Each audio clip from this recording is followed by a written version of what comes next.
reason everyone looks at the media and entertainment here upwards as a great opportunity is because now we've just turned to be a 7 billion population on the planet, and out of that almost a billion plus speak the Indian language. Next to the Chinese, the collaborative languages of India, obviously first led by Hindi, then by Bengali, and then almost equally by Tamil, Telugu and Marathi. But cumulatively, the Indian languages represent 1/7 of everything that's spoken. And normally when you look at the opportunity of media and entertainment, if that's your target audience, we're obviously not, on a negative basis would be that we haven't really conquered anything, but on an opportunity basis, that's a tremendous for us to look forward to. Second, this is an extremely disruptive environment today. As we all know, the number 1, number 2 media companies in the world are no longer traditional media companies. They could be technology companies, they could be companies disseminating information, but by and large, it's an open playing field from all perspectives. We all know there's been rapid change, and I think disruptiveness and innovativeness is something that we always need to look at. The mobile has replaced the camera forever. The gaming industry has, to a certain extent, taken the toy industry and made it nosedive into negative growth. So if you just look at the environments around you, that's the prospects of what we believe that we're sitting on the cusp for. I know over the last 10 years, I may have spoken at various forums, and we keep discussing the fact that we're always in the cusp, but we never seem to be making that next big jump. And unfortunately, that has a ring of truth to that. But I think it's something that we all collaboratively and continuously need to do to be able to figure out where we do. My key observation here will be that we do not work overall. All aspects of media and entertainment do not necessarily come together to form a cohesive lot.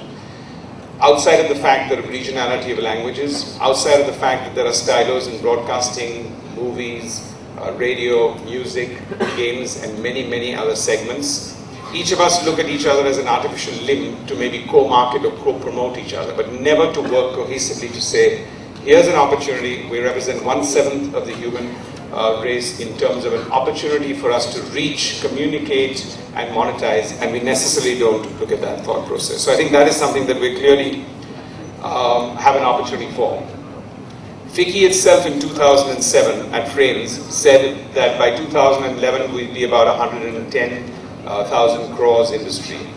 2011 came and we're about a 76,000 crore industry. So obviously we're still 25 to 30% off our own necessary targets. If you look at the entire sector, 50% is represented actually by television and broadcasting from our entire sector.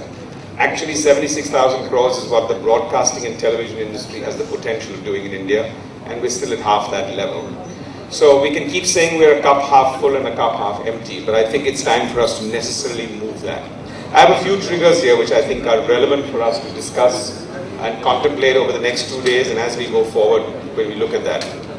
The first word that everyone thinks about when they talk about media and entertainment is content.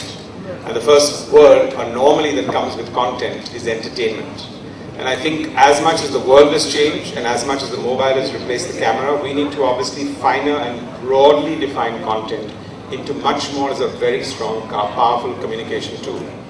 In India, the opportunity in education, healthcare, and many other dissemination of information, we have the power to tell the best storytelling, to build a perception, and for us to communicate. At the end of the day, what is teaching and curriculum in any classroom? It's not necessarily the knowledge, it's the way it's taught. It's the way that kids in the young India feel that they're imparting their knowledge, they're digesting it, they come back to school and they're looking forward to something. And I think we have the magic in the media and entertainment industry to look at content now in a much more broader segment than a television soap opera, a reality show, or a movie. And I think that is a massive opportunity if we really want to break some of the limits that we ourselves have put onto this entire forum. However, I think for the younger generation today, and as Kamal's already referred to, when we look at it digitally, right, just talks about technology.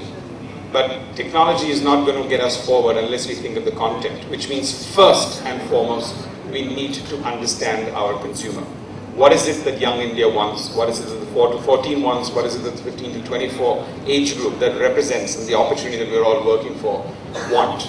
Their content they want is extremely different from the content that has been always in linear form sent out. They want it to be interactive. They want it to be personalized. They definitely want it to be community-based and social. and they want immediate gratification. And I think if you combine these four, it's difficult to do that when you're still thinking about your storyline on a soap opera or a movie. But actually, if you're not going to be able to do that, we're not going to be able to broad-base the entire thought process. Because that's really what the consumer is looking for when they're doing that. Today, there's an incredible amount of what I would call audience democracy. And that means that it's no longer relevant that you can spend 100 crores to launch a product, an entertainment product, a consumer product, or even an electronics product. Because overnight, the consumer through word of mouth, and for their ability to be able to communicate, is either giving you a thumbs up or a thumbs down.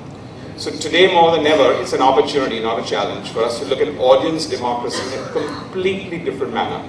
And we are sitting at the cusp, at the helm, at the top of the pyramid in media and entertainment for us to really harness this particular thing, where actually technology has put such a level playing field to the way audience consumes that we can make this into a remarkable opportunity.